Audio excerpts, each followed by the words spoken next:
Welcome back, viewers, for another half-ass production. This is James Kalm, and today we're coming to you from 547 West 21st Street from 303 Gallery. We're going to run in here and take a look at Inka Essenhigh, the old new age.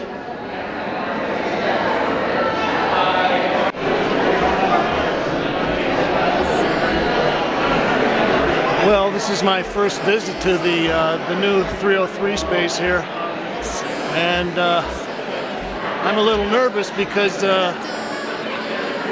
actually kind of refused to let me photograph some of their other shows. I've snuck in undercover a couple times, but I gave Inka a heads up, and she said she would call off the dogs for me, so we'll see if we can do some video here this evening.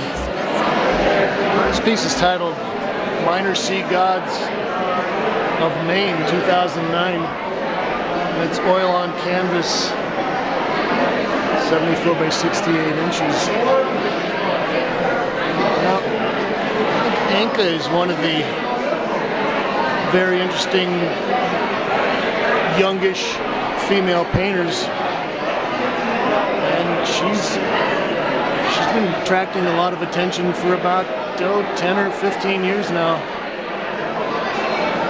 And you didn't see, she's got a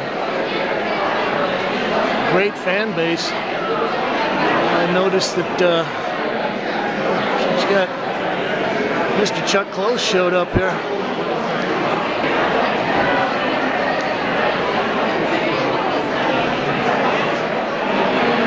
This is Green Goddess 2.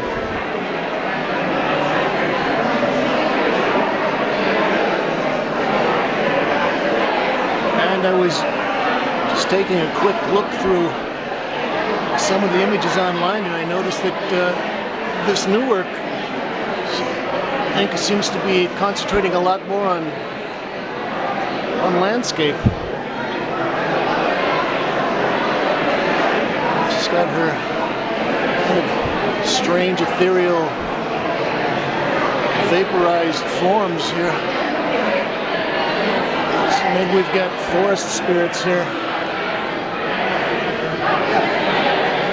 And I think this articulation of form that Inka is getting on some of these flowers is really exquisite.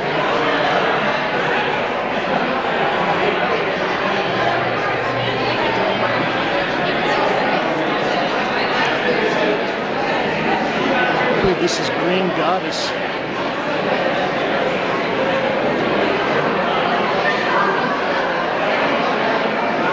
Well, it says in the press release that a lot of these images, and I would imagine that the landscape, have come from Inka's time that she's spending in her studio up in Maine.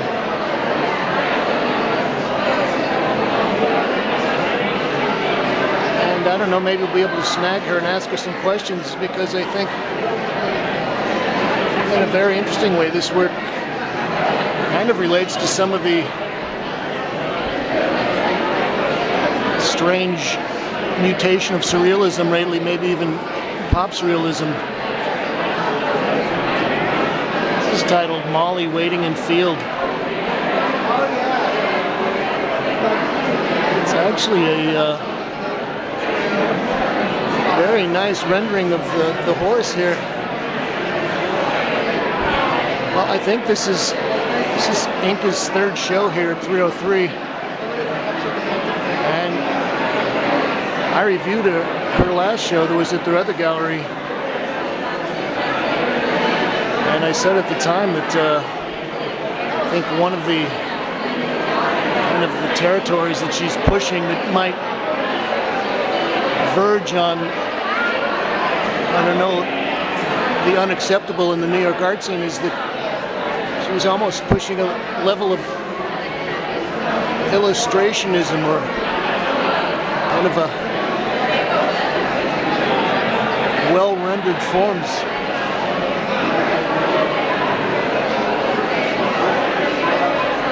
titled Fog, Moss, and Lichen.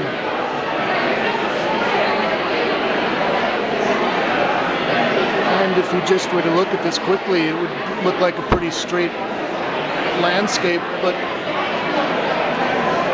oh, if we see the little hand of the mist. I was looking at some of these little fingers of fog rolling into the trunks of the trees and thinking there was almost an anthropomorphic mist creeping in there.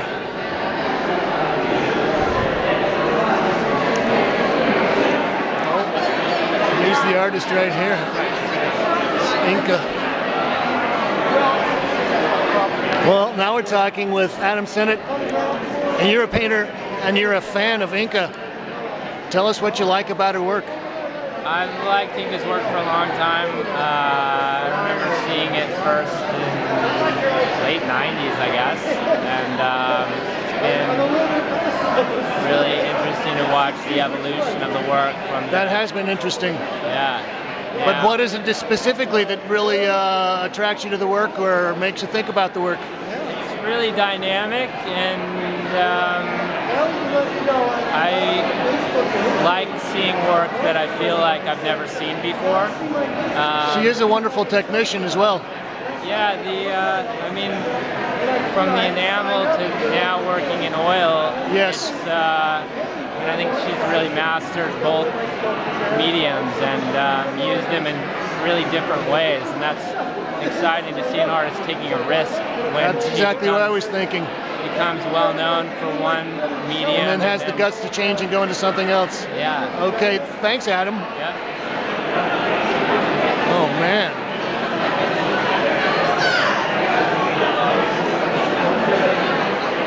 This is Lower East Side. I know Inka and her husband, Steve Mumford, have a studio somewhere on the Lower East Side. I guess this is her kind of a fantasy rendering. It's almost like something out of Steppenwolf, the entrance to the Magic Theater here.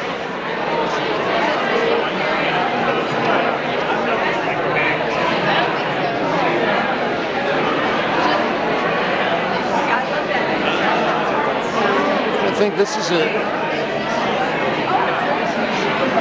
good example right here of what I was talking about in some of her sharp focused